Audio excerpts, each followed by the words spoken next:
His parents are Taiwanese and have spent his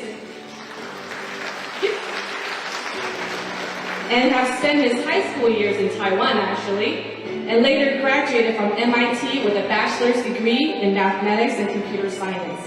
So, give a round of applause to one of our very own favorite son of Taiwan, Mr. Mark Chen.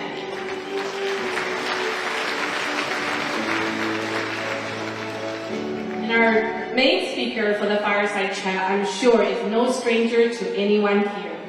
Mr. Sam Altman is the CEO of OpenAI and chairman of Helion Energy. He has become known as the man behind the AI revolution and the legend in Silicon Valley despite his young 38 years of age. His vision to make the most cost of energy and intelligence fall to near zero as a way to create abundance and accessible for all. He is also the chairman of WorldCoin, a global UBI experiment, and Retro, a partial reprogramming longevity company. He was formerly the president of Y Combinator, where he expanded the scope of the program and mentored thousands of founders of many of the most successful startups of the last decade. As you can see, his influence on the world is no joke. So let's give us a round of applause to the favorite son of the world, Mr. Sam Altman. Thank you, Charlene. And now over to our moderator, Professor Lin. 接下来把时间交给主持人林奇宏校长。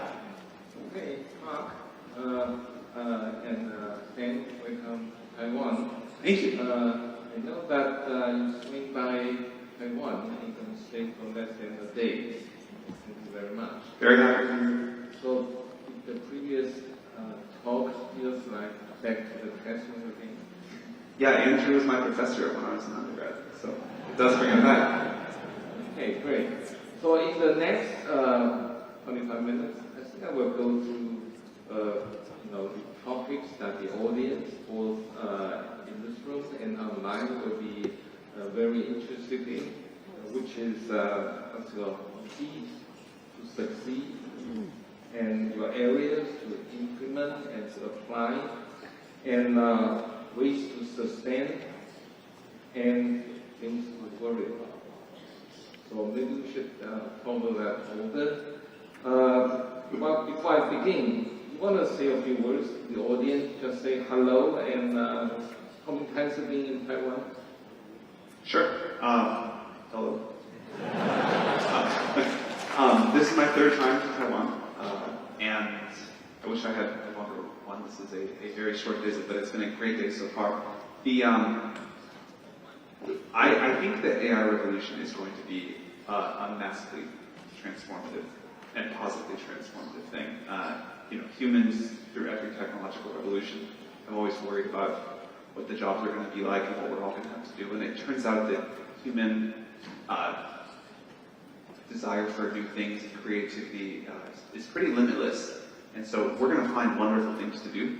And what we're seeing with ChatGPT is people just use these AI tools to do more and do better, and they can take their ideas and bring them to life even faster. It very much is an amplifier of human ingenuity and will, and I think it's, although always a little scary when the ground shakes, where we're headed is just probably much better than any of us can imagine. We will all have tons to do, and we'll look back at this time as a sort of very barbaric age, and we won't believe how much better it's gotten. I think the rate of change will be fast. I don't think AGI is decades away, although it mostly depends on how fast Mark's team makes progress. But I think it'll be pretty quick. And each year more amazing things will be possible that weren't possible the year before. And that's also true even if we look backwards. Most of the world I think didn't predict ChatGPT a year or 3 years ago, and I think that will remain true. But I think we're on to something pretty deep and fundamental, and it'll be great. Sure. Hey everyone, I'm Mark. It's nice to be back in Taiwan. I haven't been here in 4 or 5 years. It still feels like home, so glad to be back. Like Sam said, AI is bringing about a lot of change, but maybe one unifying characteristic of people who are better than AI is they're more optimistic than pessimistic about the future of AI. And while we care about safety a lot, we really think you'll bring about a better future. Okay, thank you.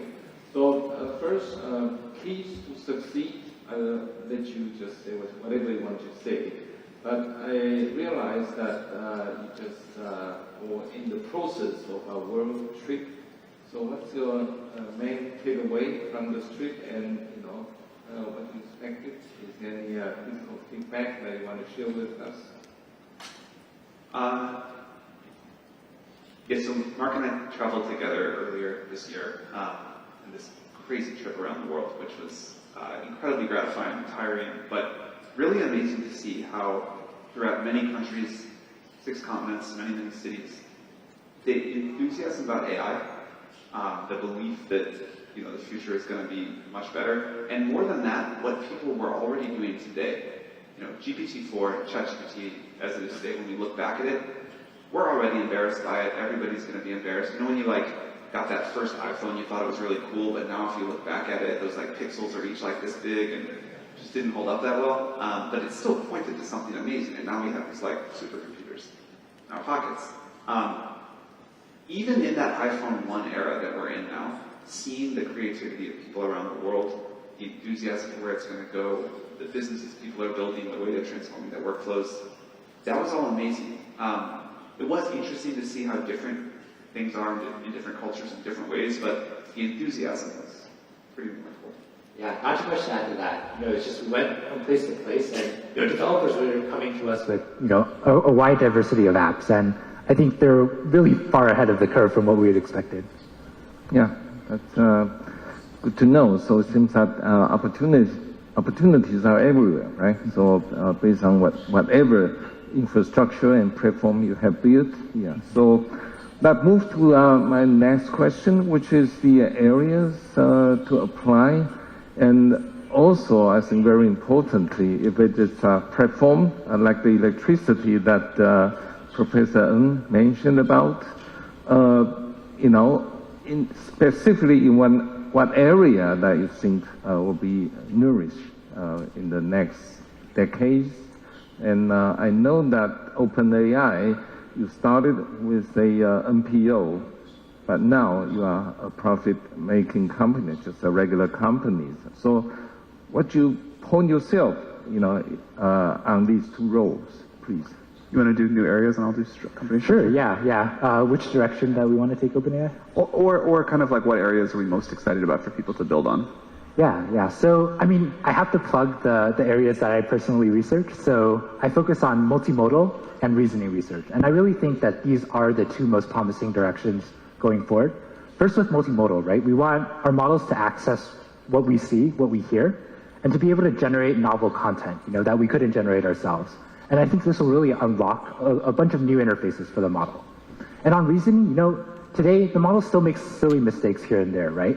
And we really want to get to the point where in order for the model to be truly assistive and robust, that it doesn't make these mistakes anymore and can really be kind of a sparring partner for ideas. Yeah, I just want to underscore how big of a deal it is if we get reasoning to work. GPT-4 can reason the tiniest bit some of the time.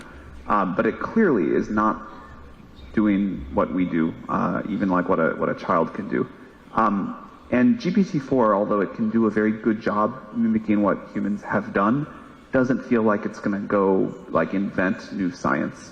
And if we can teach these models to reason, then I think we can contribute to the sum total of human knowledge, and that's when the world will really transform.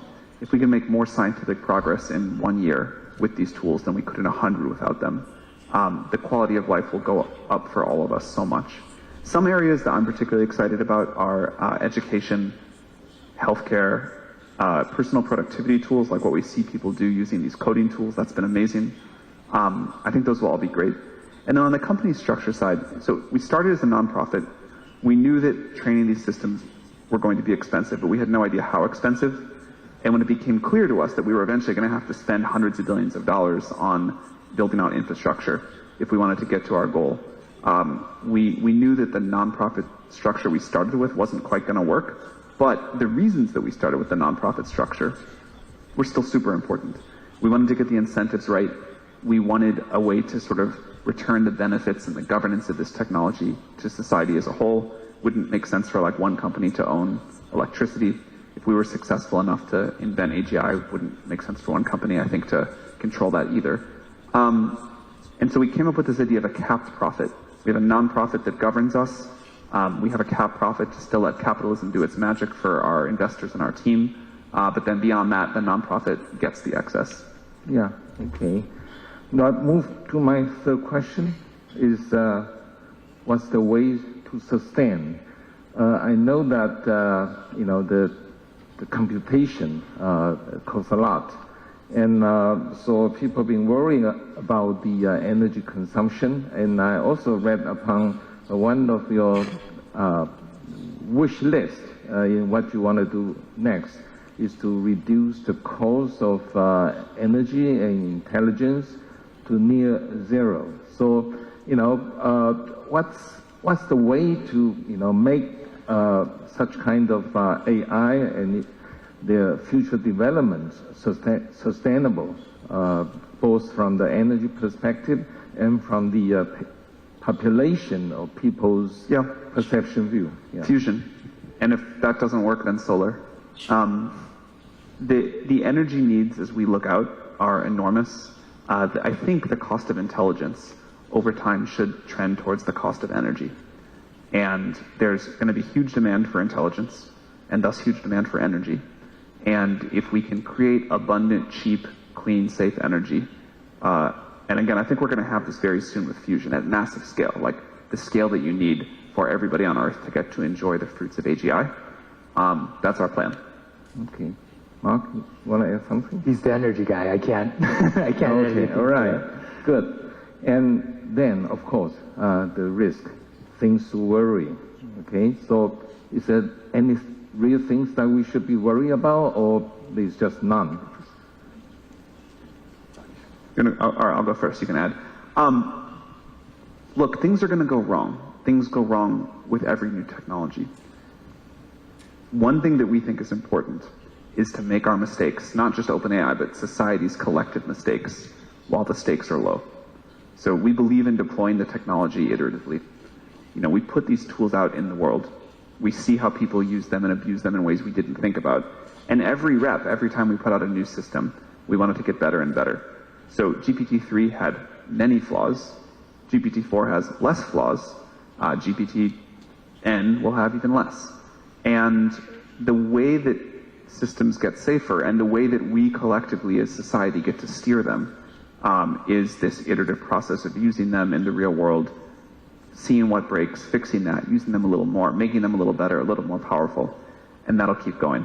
So I agree with what Andrew said. I think we have, as a society, successfully confronted very risky technologies and very powerful systems, institutions before, and we'll do that again.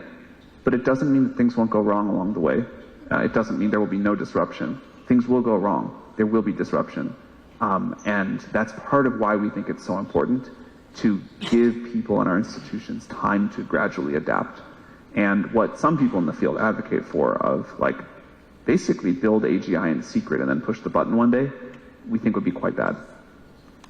Yeah, the last 5 years of safety research has taught us anything, it's that you really can't do safety research in a vacuum.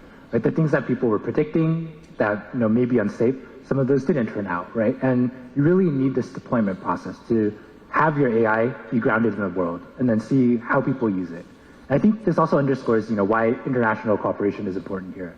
We're here because we want to understand the norms, what's safe for one geography may not be safe for another. And we think, this is not just a U.S. kind of problem to solve. Yeah, that's really important. We have come together as a globe several times before. The IAEA for atomic energy is an example that we point to. There's several others. I think this is going to require another one of those because this is a technology that does have such global impact. And figuring out how we get the collective preferences of the world and make these decisions together, that's going to be super important. Yeah. Do you worry about biased database or misinformation? Some of them are actually, could be really contaminated on purpose. So, do you have any thoughts about those? You want to go first? Sure. Yeah. Of course. Yeah. We worry a lot about bias, and I think this goes back to the point of figuring out what the different geographies define as bias, because it really varies from place to place. And misinformation, people will put incorrect content out there. Our model is trained to predict content on the internet, so there are mitigations we have to do after training to make sure that we reduce as much as possible the scope of misinformation regurgitation. No two people on Earth will probably ever agree that one system is unbiased. And so one of the things that we think is really important is that we can make systems perform reliably, that society as a whole agrees on what the wide bounds are, and then in different contexts, different cultures, different subgroups, different individuals, there's a lot of ability to get the system to behave in a particular way. And that ability has worked far better than people have thought. So it's certainly true that if you just train a model on the raw internet, you're going to get something that most reasonable people would call biased in different ways. But with techniques that we and others have developed, like reinforcement learning from human feedback and a whole bunch of other things, you can surprisingly steer these models. And so you can kind of configure it how you want. OpenAI makes some decisions, but you can change it a lot. And this idea of empowering individuals, but setting the edges and also the sort of standard behavior well, I think is really important. And again, this has surprised even the experts in bias. They've said this just works way better than they thought. GPT-4 out of the box is like less biased than a human expert in these topics. And the configurability per user is pretty doable. Now, on the question of misinformation, that's a really hard one. It's hard to define that. It's hard to agree on it. I again come to this thing of the metric should be reliability. Like if you ask the model to follow a certain set of ground truth facts, can it do that well? And I think a lot of Mark's team's work will turn out to be very important for that. Yeah, people also worry about technology, especially high tech, will cause inequality or inequity for the society. So do you think the generated AI will worsen or maybe? Absolutely not. Yeah. I think in general, technology is a force for equalizing. And if the common example everybody uses is a very poor person and the richest person in the world get the same iPhone. Mm-hmm. And that's not been, things like that have not been true throughout history. But if you think about a tool like AI, if everybody on Earth can get access to the best tutoring system ever, the best medical care ever, that helps everybody. But that relatively helps poorer people more than richer people who can already pay a lot for intelligence. Same thing with energy. This is really true throughout history. If you study the decrease in the price of energy over time, that has always helped the poorest half of the world more than the richest half. So I think technology does this in general. AI will be a super strong force for it. Okay. Now There was a but. Please. The but is that all is only true if society makes the right decisions. You could certainly imagine a world where all of the compute power in the world belongs to one company or one small set of people. And in that case, it won't be such an equalizing force. But I don't think society's going to let that happen. Okay. So do you worry about over-regulation by the authority or government? Not that much. It certainly could happen. I also worry about under-regulation. I think this is... People in our industry bash regulation a lot. It's hard... We've been calling for sort of regulation, but only of the most powerful systems. We say, let the small models go, let open source go. Models that are 10,000 times the power of GPT-4, models that are as smart as human civilization, whatever, those probably deserve some regulation. It seemed to me like the least controversial thing I was going to say this year, and I got still am, getting bashed for it by the tech industry. And there's this reflexive anti-regulation thing. But regulation has been not a pure good, but it's been good in a lot of ways. You know, I don't want to have to like make an opinion about every time I step on an airplane how safe it's going to be. But I trust that they're pretty safe. And I think regulation has been like a positive good there. Same thing for medicines or whatever. So it's possible to get regulation wrong, but I don't think we sit around and fear it. In fact, we think some version of it's important. Okay. You don't worry about it, Mark? Well, on regulation, I think Sam said a lot, but just kind of going back to inequity, whether AI causes more inequity, I think there's two examples that come to mind. First, code generation. You know, code generation helps people who are, you know, learning to code or just kind of beginning at coding much more than it helps an expert who kind of already knows the language. And another thing, like diagnosis, right? Like, we've already seen examples of people who don't have access to medical care and type their symptoms into ChatGPT and sometimes come up with diagnoses that explain, you know, their symptoms. And that's not something that maybe someone with the access to the best doctors will need to worry about. Okay. Usually I don't ask the following question to the people like your ages, but I'm very interested in asking, do you have any words to our next generation?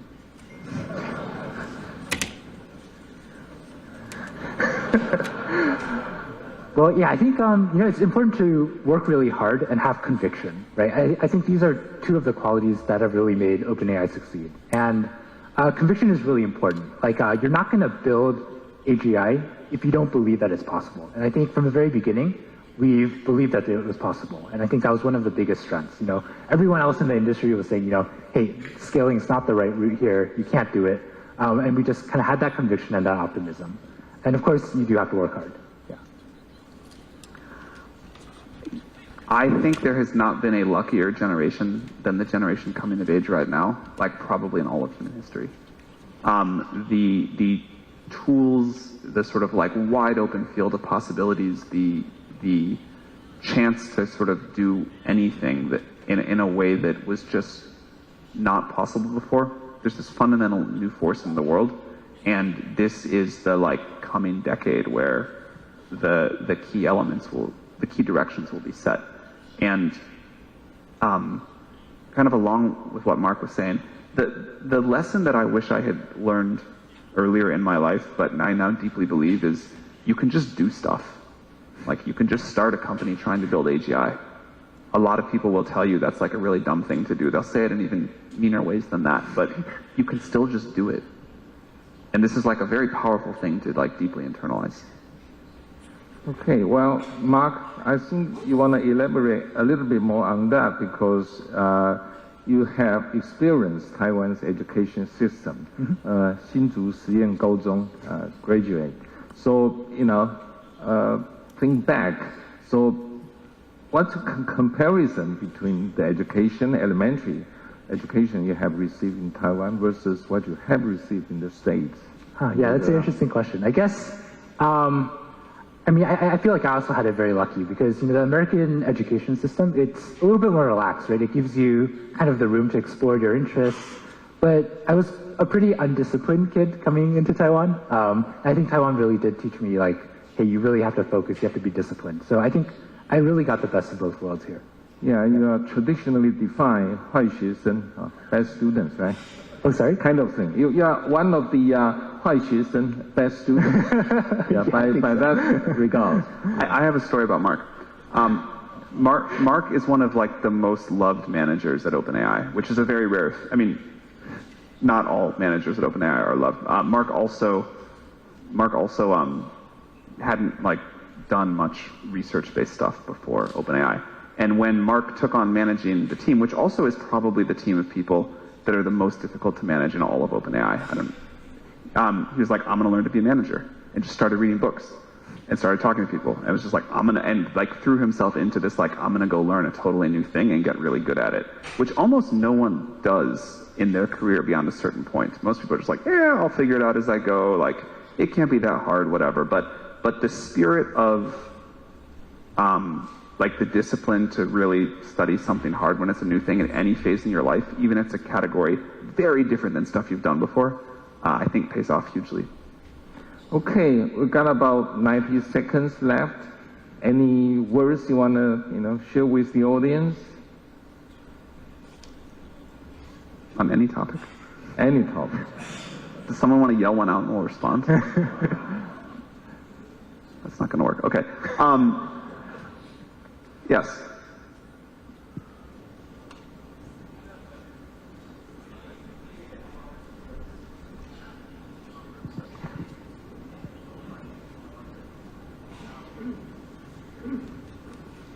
How do you create a product or service to be localized without restricting its potential? The proper guardrails? Oh, so one of the things that I think, that's a great question, thank you. One of the things that I think is so surprising about this kind of technology relative to what people thought, and Andrew mentioned this earlier, is if you just prompt the models, if you just tell it how you want it to behave, it can do a pretty good job. And that ability, I think, is going to get better fast.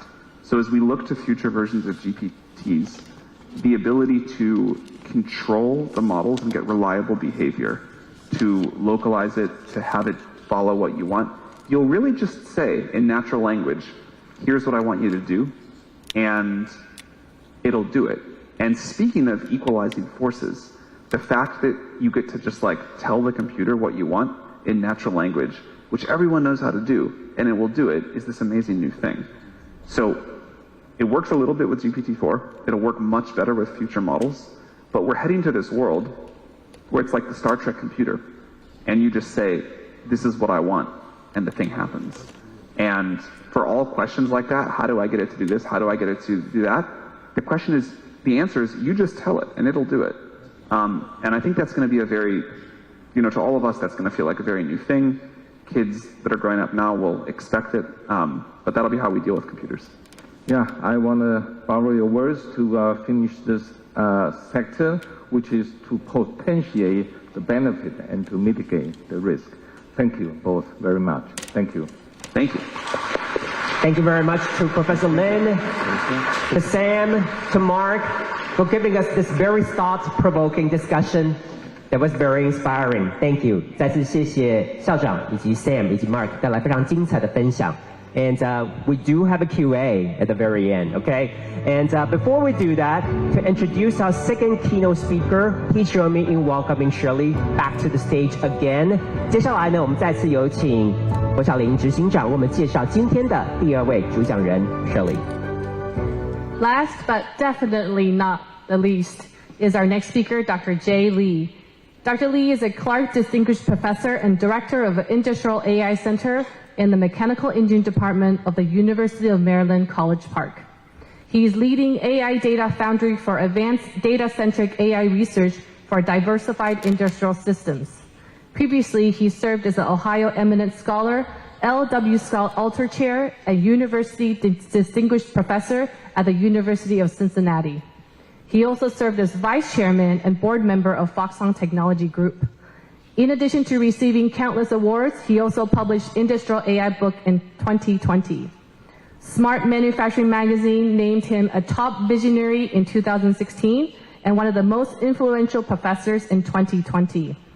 I cannot possibly name all of his accomplishments in the time that's here. So without further ado, please welcome Dr. Jay Lee.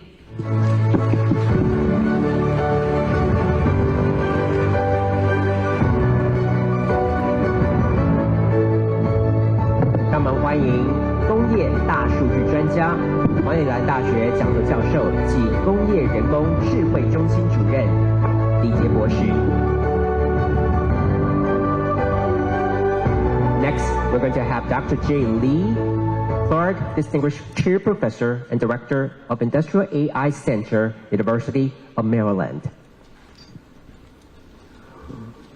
And he's also quintessentially world's leading expert in industrial big data.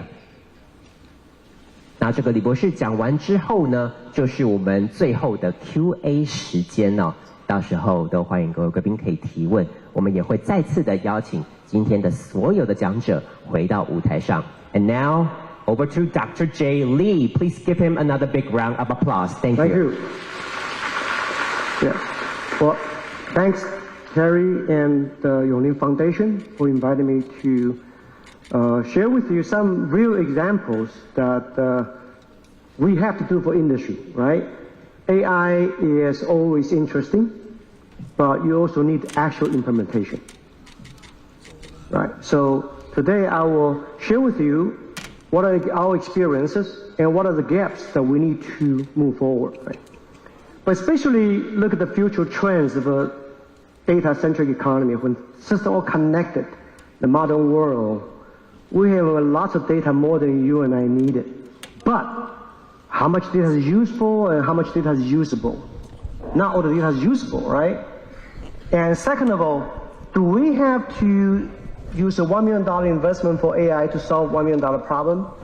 Or can I use $1,000 AI spending to save $1 million industry saving?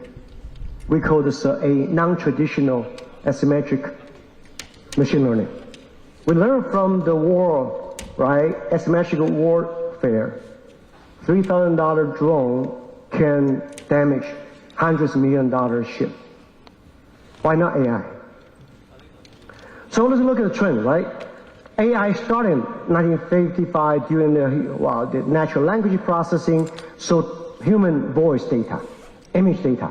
Then machine, robots, machine tools, chillers, elevators, jet engines, wind turbines, EVs. So eventually you have a 3D, right? This is a large language model, more and more now coming. But next is a large knowledge model. Knowledge is broken. Your knowledge different from mine. But if we work for same companies, we gotta have overlap, right? So how do we cherry pick the best one to assemble them to the right one? Of course, when you combine all the source of data from history, from sensors, then eventually the data becomes so rich. And then the question is, do you want to use all the data to do always deep learning, or you want to have a simplified learning? Eventually, of course, from many companies like NVIDIA, for example, say, oh, I'm going to sell AI as a platform.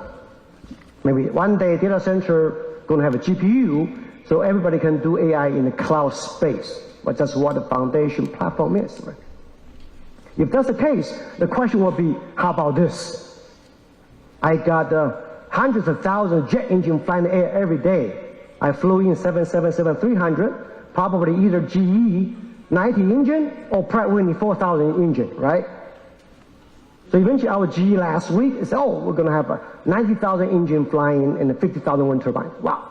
So you got a bulldozer everywhere and EV like Tesla everywhere and modern foundry. You got all the modernized 7 nano, 5 nano, 3 nano, all the very expensive conveyors and Daifuku and all the conveyor and all the expensive machine UVs. Everything connected, right? So the question will be how much we know, how much we don't know. So even the question will be domain knowledge. We, human beings, we always know what we know, right? So we drive experience. For example, Kaizen, continuous improvement. It's based on alarm, create problems, then we continuously improve. One day, we have a good model I can avoid. Unfortunately, baseline different, the experience cannot be used. Or I can learn, but I cannot duplicate. Of course, more and more for large systems, for example, like you have a aircraft flying in the air, if weather continue changing, but how can I save fuel based on large data sets coming in, right? Wind turbine, the mountain turbine, at night, you have a low temperature, high humidity, you have ice accumulating on the blades, reduce your power generation. You got like ship, right? We worked on a ship before, right? You have a weather, wind, and the wave, the 3W, continually changing. We can navigate, learn the drag force, and save 6% of fuel per year. 7, 8 years, you can buy a new ship. You got a fish farm, how to measure the bacteria, and how can the pH value of the water eventually have a healthy fish. So all the invisible we don't know, but eventually how to avoid them. So this is what we're talking about, right? How to kill the blue area, which is going to be a large return in centuries to come. because you and I probably will be gone, but airplane continue coming. So therefore, one way is to need better data representation. When we have large data, we have less data. The method is very different. Have less data, I can control design experiments. We have large data. Wow, I can do all kinds of clustering, but I can do topological analysis, right? But the problem is the purpose, not the problem, not the process. So we take, for example, TSMC data sets, this is about 800,000 data sets, right? So this is the wafer yield. After that, so what's the purpose? I don't want to see all the problem. I want to see what can I do to avoid that. Wow. So I can simplify that to a very simplistic view, how to take action. Not to understand the problem. Action is more important, right? So eventually, we're talking about the data set now. In industry space, the knowledge is broken, right? So we have a large data. If someday you have useful data, congratulations, you're in a great shape. Unfortunately, most of the time, we have useful data, but not useful, right? You donate the blood, you have HIV, you have hepatitis B, your blood is not usable. Useful, but not useful, same thing. Eventually, sometimes you have useful data, but not useful. I'm sorry, bite the bullets. Use it, squeeze it, right? Every juice counts. Do something. Or, of course, you should not continuously collecting data not useful. Unfortunately, lots of companies today continue doing that every day because they think someday there's a magic AI will be there to solve their problems. Right? So therefore, we know that something well, we build a response service approximation called RSA. This is my problem. I can model it, right? So eventually, I have lots of data for the baseline. I build it. But during the actual applications, might be local problems. It's okay. I only select those useful and useful data, small data sets. I can build much better, much useful decision-making process, right? So eventually, we're talking about what are recent advances.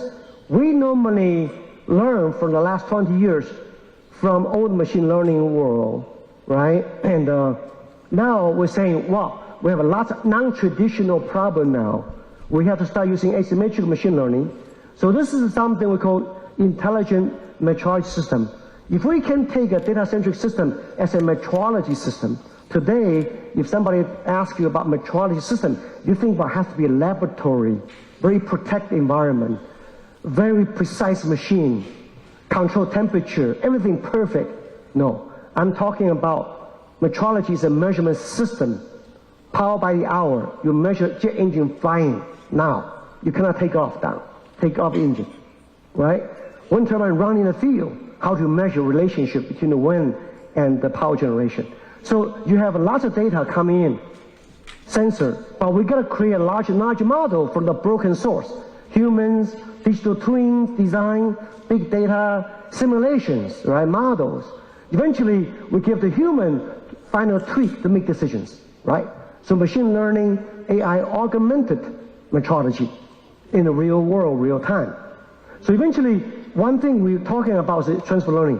When you have a large number of equipment, large number of fleet in the field, you cannot always collect all the data, train all the model. That's not economically viable. Even you can do so, the time will be wasted. Eventually, transfer learning becomes a very common way to do it, right? Of course, some domain, some machine work on welding, some machine work on painting. But how can I see my motor behaviors, right? The same thing for the vehicle. I have a vehicle. If you're a Tesla driver, I am. I also bought a Tesla insurance. Tesla hired three of our PhD before. 2 left, 1 joined Wall Street, another one still there. Hey, this is exactly vehicle to vehicle, human to vehicle. How I drive, my behavior. When you buy insurance from Tesla, they can judge you based on aggressive driver, how you take turn, how you signal lights, right? Eventually, this is exactly what happened. Tesla announced, called the FSD beta version V12, August 26. I think you remember 2 weeks ago, the stock valuation, 10%, $860 billion, right? because it saved 90% of code. They use good driver's behavior to train the system, not just use the camera itself. That's why sometimes they say, oh, I really don't need a LiDAR, because they have all the data from a driver who bought insurance. Well, I'm one of them, right? This is a natural way of thinking, how to borrow things, accelerate the training, right? So eventually, one day, your phone has about a dozen sensors, EV has about 10 times, right? You have a lot of sensors generated from your driving. When I hit a pothole here, I label the GPS and some of my vibration sensor. The guy behind me, 2 miles ahead of you, pothole, be careful. It's going to happen. Today, like Waze, you have to input by manually, right? So in the future, you're going to have automatic generated label data based on the moving equipment, moving machine, right? Could be satellite based. So I'll give you some case study because time. So you have 4 areas, which are factory, facility, fleet, and field. I call it 4F. Typically apply to all industry, like oil field, right? Wind turbine field, right? Factories, foundries, right? Hospital facility, etc., etc. So let's use one example: high volume manufacturing, right? Semiconductor. We've been working on semiconductor for over 20 years, right? Intel was my first founding member. How we started? They give me a vacuum pump. Wow, lots of vacuum pump in clean room, right? But when vacuum pump fail, that's not good. How can we worked on the Fab 22, Chandler, Arizona, right? That was the first fab, right? We worked on. So after that, you start moving in to SRC, Samsung, CVD, and AMD, Sematech, then the Global Foundry, Applied Material, Etcher, and the LAN, right? And Hitachi High-Tech. We train a TSMC engineer. And today we're still working with Winbang, UMC, and of course Hitachi High-Tech and Applied Material. Over the last 20 years, we learned big lesson. Right? In a lot of fab industry, right? In the modern fab, 7 nano below, yields big challenges. We're still using design experiment, DOE. It's a good method, but it's very hard to reproduce it. You do, I do, very different. When one parameter come, then we have to rechange it. Eventually, we developed a new digital twin method. Faster, better, right? So eliminate try error. So this is very important. If you can speed up the calibration, you have a better volume production, higher yield. Of course, you make more money. There's no doubt. Can't imagine, right? Second thing is when I was in Vice Chairman Foxconn, Terry was founder, right? He said, hey, let's do something to make our manufacturing become more transparent, more predictable, right? You can predictable, that's what he said. So the FRI was formed 2018. So we had the opportunity to work with the business unit and say, hey, let's do something. We connect a machine for the right reason. We can monitor, we can predict. So one of the things we've done is that one of the things called stream of quality. In Terry's old dictionary, there's a 6 flow in manufacturing. He always say there's a material flow, people flow, and process flow, which are real, visible. But there's a money flow, information flow, and technology flow. They are virtual, right? But the 6 flow together, you can really know what's going on. You can pay worker every day. Can we all say that, right? That's exactly X. It's a stream of X. I can, using blockchain, stem exactly each process, right? Human, materials, machine, method. Eventually, I can look forward, predict. I can look backward, trace root cause. When customer they don't have to have a station inspection for your product. Don't worry. You got the product, you can trace back, you can look forward. SMT line, you can save lots of money, right? So one factory we did was a World Economic Forum. We said, well, let's try something. So a lot of people walk around the factory every day. They also worry about end-on alarm. Well, why you worry about it? So we can predict, you can save a lot of redundant labors. That has been famous, right? That's kind of lights out factory. Lights out factory means worry-free factory. Not no people factory. There are people there, but no worry, right? That's what it is. Of course, eventually, so far, there are about 132 lighthouses worldwide, but Barcelona has 6 of them. I know internally, probably I stepped down board member last year. I think the internal probably 20 to 30, similar, but certified by experts. But second case, large fleet base, right? You have a wind turbines. Wind turbine, one keep changing every second, every minute, right? So rather to monitor so many wind turbines, you're going to have a huge data center. No, you're not going to do that. I'm sorry. We rank wind turbine based on every wind speed changes. I can rank them how good, like professor ranks student. I give a quiz 1, quiz 2, quiz 3. After 3 quiz, I know top 10%, bottom 10%. Exactly. After different wind speed, I know exactly the left side is a high performance turbine, right side is a low performance turbine. Then I try more wind speed to see lowest performance. Then I do machine learning, only for 1 turbine. Save me lots of time. This is the pattern. Yes. I presented it to GE last week. I said, wow, this is interesting. So eventually, we have different power generation. You have different wind speed, like time machine clock, right? I generate, so I issue wind speed. I can look at the difference. Eventually, identify those low performance ones. I don't have to use the data all the time. Eventually, I can schedule based on the power loss. I can maximize my maintenance efficiency, and I can eventually schedule the crew, the vessel, the time, and the weather, of course, right? If the offshore turbine weather not good, the vessel cannot go out. So again, this is very interesting outcome, and it's been adopted by quite a few companies. So eventually, left side is data side, right? Right side is decision side. You can integrate into one model, digital twin, right? Okay, time. Hospital, ICU. We lose patient every day. I lost my brother-in-law several months ago. We call brain TBI, traumatic brain injuries, right? So if you have patient push into you drill a small hole, put a sensor in there, then you have all the sensors monitoring you, right? Eventually, alarm happen, then nurse rush. The doctor coming too late, gone. Most of people. Doesn't matter, you rich man, you poor man. Same equipment, same machine. Of course, maybe a nicer room, but lots of data. There's no intelligence, let's be honest. The plug and play is what it is. Right? Today. So eventually we say, oh, there's a human expert out there, called SME, subject matter expert, but there's a ICP pressure, EEG signals. We can use a different type of a fast way to compare different patients, right? Because you have a 20 patient tonight. I cross training, I can find out the high risk patient.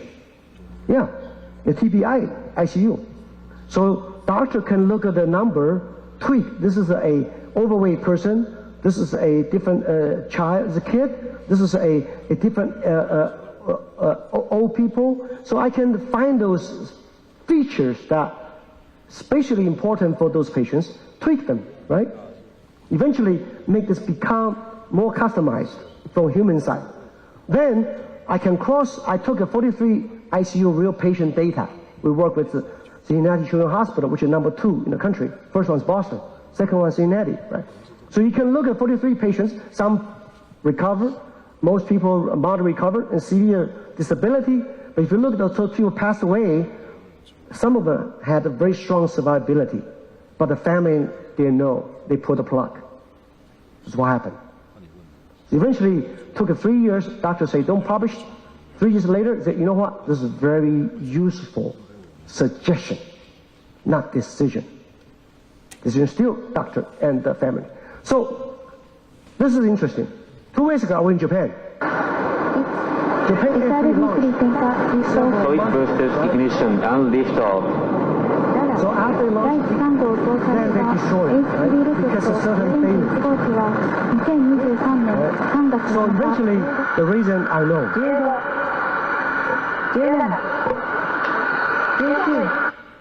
So Japan NASA called JAXA finally said, oh, let's get data together. Let's do a competition. They did. So they say, okay, we got a lot of solenoid, lots of valve, a lot of happening. So can you detect something? It's not normal. More and more rocket going to be reused, right? Like SpaceX. So it's very important to understand life cycle system. So based on the, you need domain knowledge, right? We are mechanical engineer. I don't know about you. The valve, from the moment you trigger, by the time they open, 0.1 seconds, very important. Then eventually you have a control, PDF, PID loop, whatever. So if we take a dynamic time warping from the 0.1 second, you can quickly develop a good reference baseline. Then you have a similarity-based approach. So our team, 100% number one. Of course, team two is 9.94. Even 1% is not allowed, right? 0.1% even not allowed. Why? You're talking about aerospace. So my PhD student, he was sent by Komatsu, Japan for 5 years of PhD. 1 year ago, he didn't know anything but diesel engine. Now, he's a good data expert, especially machine learning, using non-traditional, right, the time. So previously worked as a Taiwan other company like Haiwan, Eric, right? So they demonstrated Industry 4.0 board school 2016. And the Coastal machine, they had a soul. When they sell the machine to other, people have to start watching the machine, cost money. I say, can you remove the worry out? Finally, we use a self-organized map and eventually can predict. So that the company from 2013 ranked number 10 became number 1. And there's the sleep, from sleeping management, eventually how to analyze what the quality of sleep, right? So I mean, there's a few examples just from. So finally, summary, big time. Highly connected system, like what we're talking about industry, lots of data, it's true, but we got to know how to select the usable data, right? Otherwise, you'll be buying all the expensive equipment, probably you cannot save money. Number two, traditional, non-traditional machine learning, sometimes much useful, sometimes, not all the time, right? Depend on the knowledge domain you have. The similarity-based approach often improve machine performance, right? But in a systematic way, you cannot do try and error. So one of the challenges of the future for AI industry is that 20 years later, 10 years later, how does young people going to maintain your software? Big problems. Big problems. I don't even know how you code. I couldn't even debug. Big problems. You need to have some life cycle system in place. Not forget about the how true, So it's very important to. So one thing is that AI is the actual implementation with speed and scale and systematic approach, not try and error. So that's exactly what my center is. I train engineers. I'm teaching industrial AI. All my students have to do jet engine, battery, semiconductors, right? Pump. All students. I don't know. What? Do it. You do it, you have confidence. You know. So eventually, you have data, computer science, domain is a purpose, but discipline is a process. How you learn, how you do. It's not by surprise, right? So of course, this is a book, probably 2 years ago, but it's time to revise again. With a lot of new stuff going on, it's true. So previously, I also published a few books in Taiwan. The first one was by Commonwealth and the industrial big data, and also industrial AI. I think some good reference if you're interested. Finally, you can look at our website, get some more information. Again, thank you for your time. Yeah. Thank you so much to Dr. J. Lee. Dr. Lee, please remain on the stage. Thank you so much. 非常谢谢李杰博士非常精彩的分享哦，请李博士呢在舞台旁边稍后一下下哦，等一下呢就是我们最后的 Q&A 了。Having heard so much from our speakers today, Andrew, Mark, Sam, and also Jay, and also Professor Lin. Ladies and gentlemen, we're going to move on to the last session of the day, Q&A. 最后呢，我们要再次的有请所有的讲师哦，回到舞台上来，那看看我们现场的贵宾有什么样的问题。那先请这个博士可以就坐。Please take your seat on the stage, Dr. J. Lee, and also our moderator, 林启宏校长，有请。Professor Lin Chi-hong. He's also joining us on the stage. And our keynote speaker, Dr. Andrew Ng. 有请文达博士 and Mark Chen from OpenAI. Please also join us on the stage. And of course, Sam Altman. Please also join us on the stage. 要有请 OpenAI 的创办人 Sam Altman 到台上来。Thank you so much. And we'd like to firstly go to the experts. Yeah, we got some experts joining us today. 那接下来想先请这个前方我们的这个专家区今天有很多专家也来到现场，我们想先请这个专家来提问。Any questions from the experts? I can see 有看到台科大的卢锡鹏教授，是不是？我们请这个教授也来帮我们问个问题哦。We would like to firstly go to Professor Xipeng Liu of National Taiwan University of Science and Technology. Professor Liu. Hi Sam. May I ask you a question? Sure. Okay. I'm a professor in National Taiwan University of Science and Technology, and as you know, Taiwan is not big, or Taiwan is not big enough with limited resources. So I believe the AI positioning is equally important to the AI competence. So my question is, how should university focus on the AI instruction and the research to be best positioned in next 10 years, especially for universities in Taiwan? I can try, but I think Mark or Andrew would be better at that. You want to go first? Go for it. Yes. I think familiarity with the tools goes a long way. And then I also think that although it is still difficult for most universities to compete with the compute resources of the industrial efforts, we're heading into an era again where we've squeezed the easy juice out of scaling, and there's extremely important research to do from how we get to the current models to much more powerful things. So I think we're heading back into a period where research that will happen in universities will be critically important. Yeah. Andrew?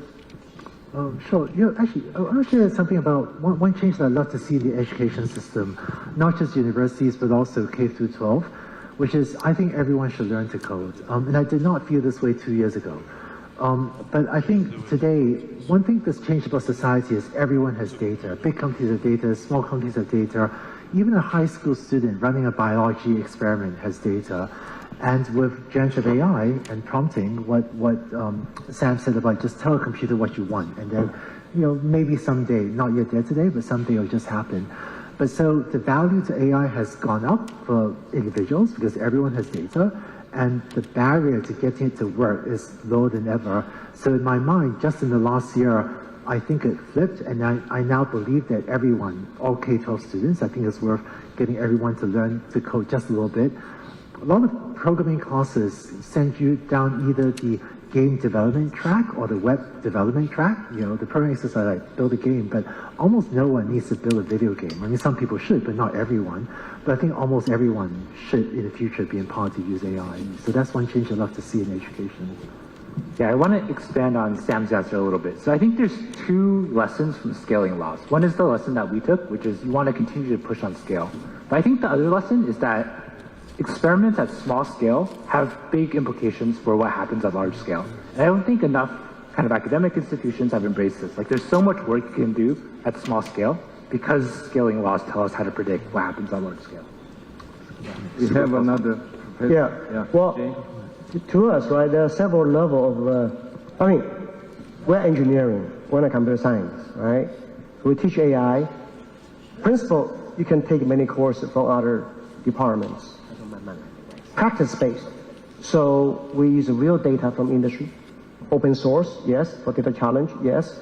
Then some company donate to us, like Seagate, yes. Then we use data to teach students how to do it. Third level, project-based. Some students say, you go to your lab, find your own data sets. A lot of people, they love algorithm. They have no idea how to get data. How your own data, right? Go to company. Wow, and then you say, oh, geez, it's very difficult. Well, that's what the real life is. You cannot wait for data come to you. The fourth level of professional. Teach other people to do 1, 2, 3. I go 4P, right? Principle-based, practice-based, project-based, and professional-based. 4P. Then you can teach other people to do 1, 2, 3. So in university, you should do 1, 2 at least. Maybe 3. Some intern. Yes. Yeah, well, I have a related question to this.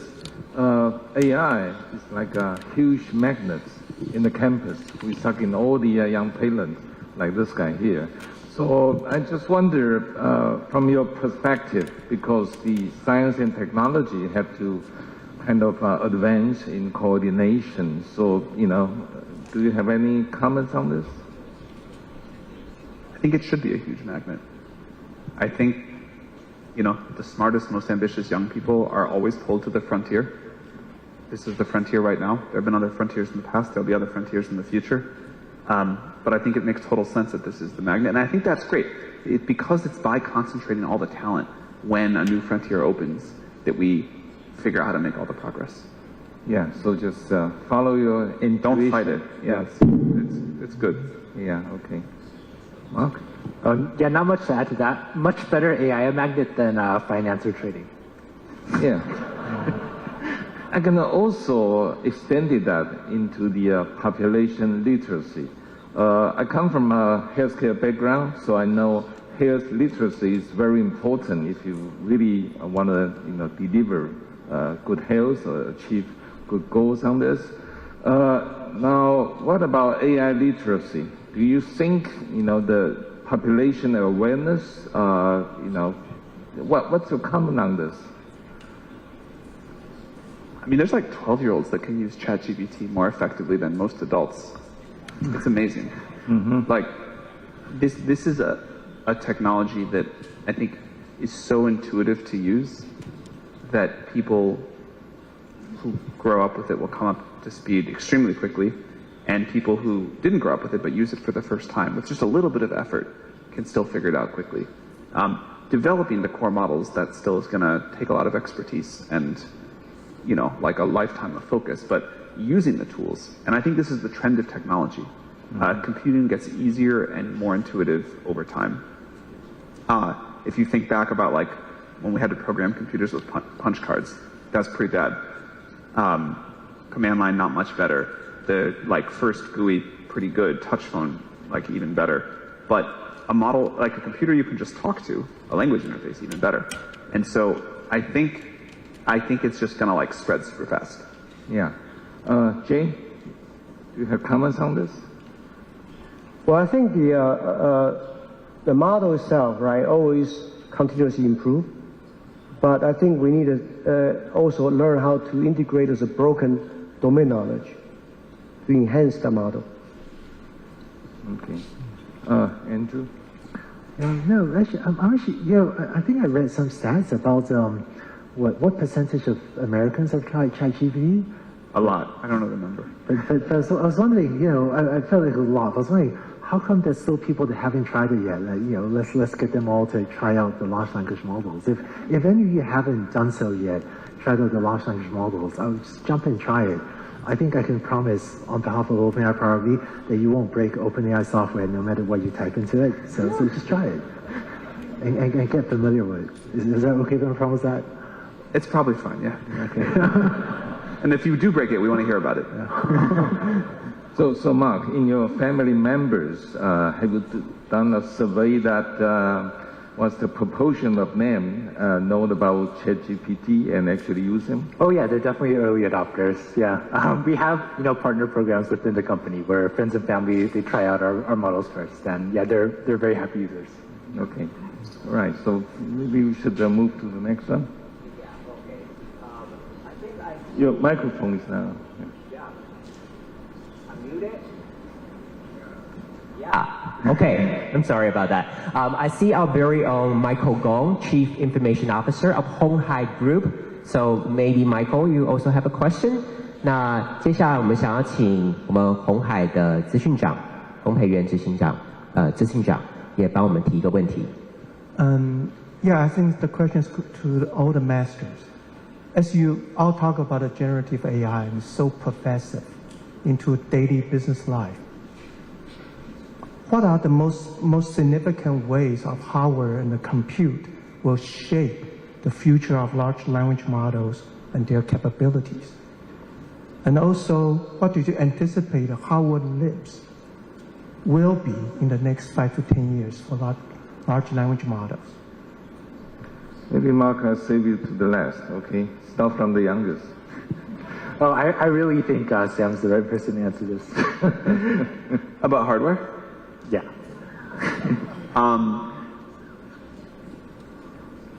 I think we're going to find out that when there is this amount of upside and this amount of economic potential, humanity and capitalism are going to do some magic, and we're going to go far beyond the level of hardware we think is reasonable.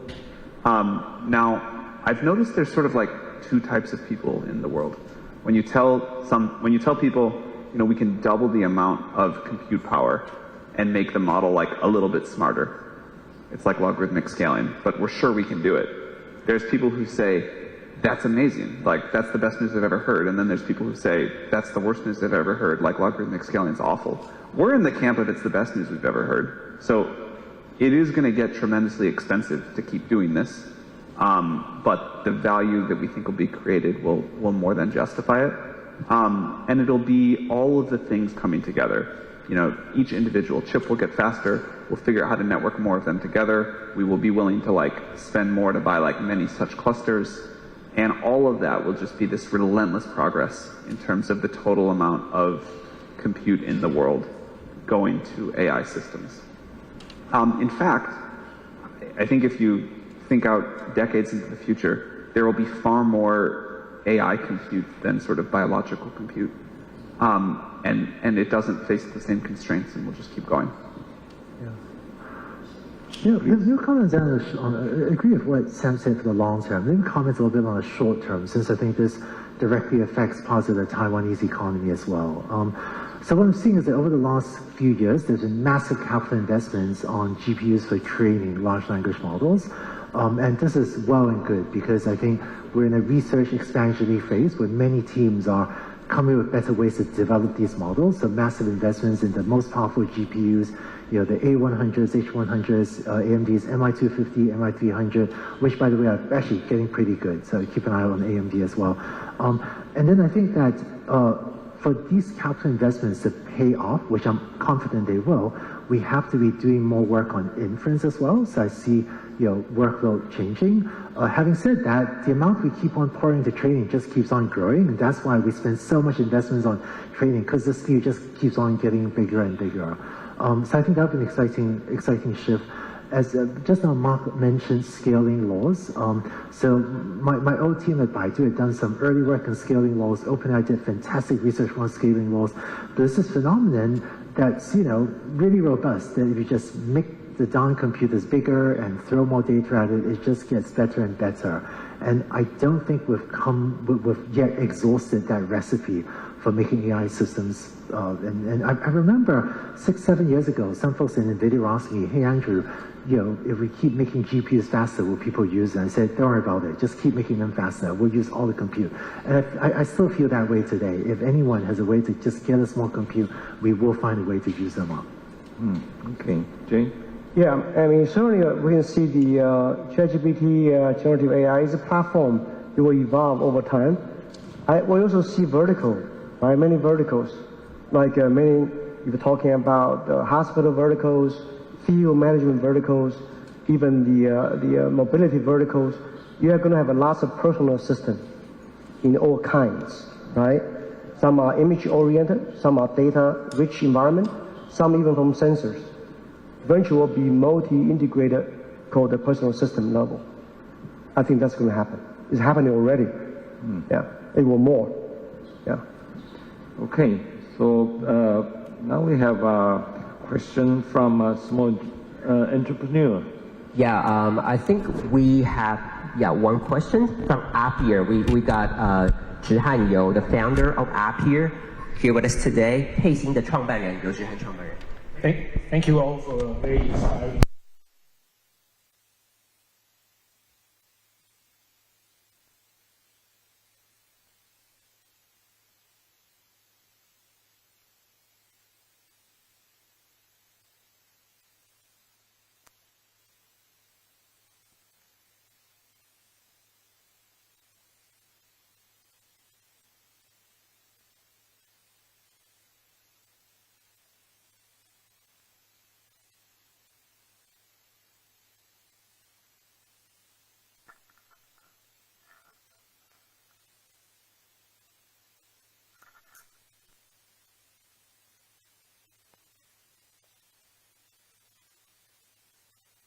Especially, I think OpenAI played a very important role, especially in generative AI part. So, love to hear all your opinions about the future growth of AI.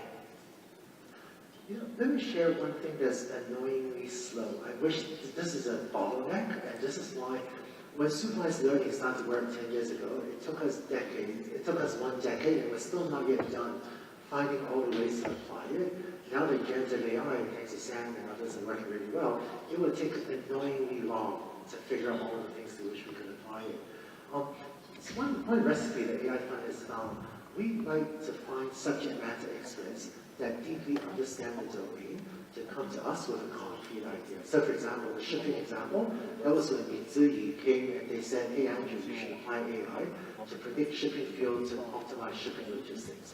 Now in contrast, we've learned to not engage if someone comes with a vague idea. Someone says, hey Andrew, you should apply AI to financial services.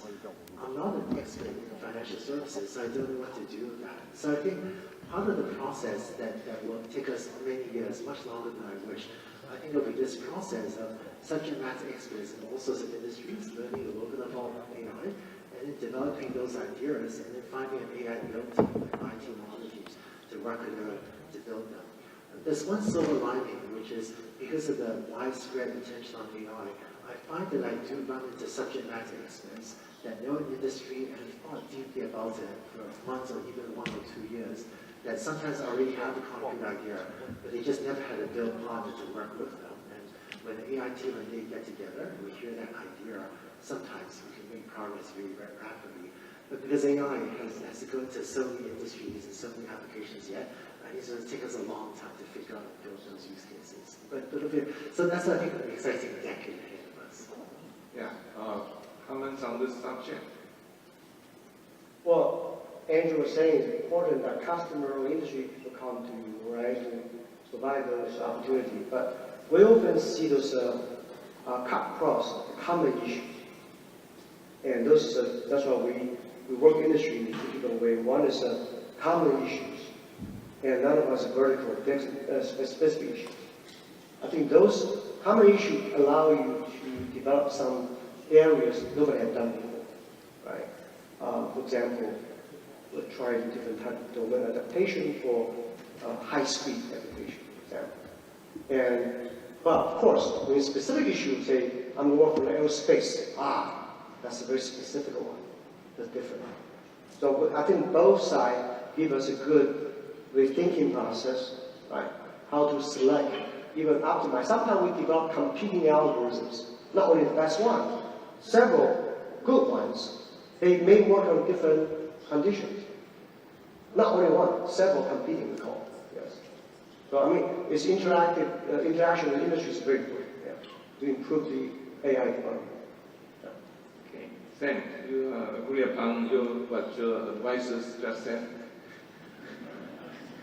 In the first year on our platform, back in the GPT-3 days, I think there were $2 billion companies that got built really on top of the platform. In the second year, there were a lot more, and in this third year, we've lost track. So it's really happening fast, like industry after industry, brand new startups, companies that have been around for a while. One of the most fun stories for us is companies that had been around for a while, weren't working, were able to just plug in the API without a lot of technical expertise of AI. All of a sudden, it all started working, and boom, they're these massive companies. So the thing that I would say is it's not speculative, it's not about the future. About the future, no one knows what happens next. I believe that. We could all be wrong here. We could hit some research wall, or it could all go way faster than we think. But if we just talk about what's happening now, people are building incredibly valuable companies with products and services people love. And my very strong belief is that that is just going to accelerate every year. Mark? Yeah, I know your goals. Yeah, I guess I can talk a little bit about a slightly different dimension, how do we accelerate generative AI from the research side? And I think from OpenAI's perspective, there's no one single bet that we put all the eggs in the basket. So we really kind of orient the company towards improving generative AI through this principle we call multiplication. And it's really everything comes together. Some teams work on architecture, some work on optimization, some work on data. We think, all of these things multiplied together, it's going to be some big coefficient that's going to push generative AI. Yeah, can I add to that? GPT-1 was basically a one-person project, pretty much. GPT-4 was our entire company, hundreds of people working together. One thing we do differently from other AI efforts is we just try to say, we're all going to do this thing. You're going to contribute this way, you're going to contribute this way. Your thing might not work, that's fine. But we all kind of point at the same goal, and we try to get this multiplicative effect. And I think that is still very poorly understood about how progress gets made in the field. The ideas start small, but to really get them to work requires an enormous amount of coordinated effort, and it multiplies. Okay, now the next question move to the healthcare domain.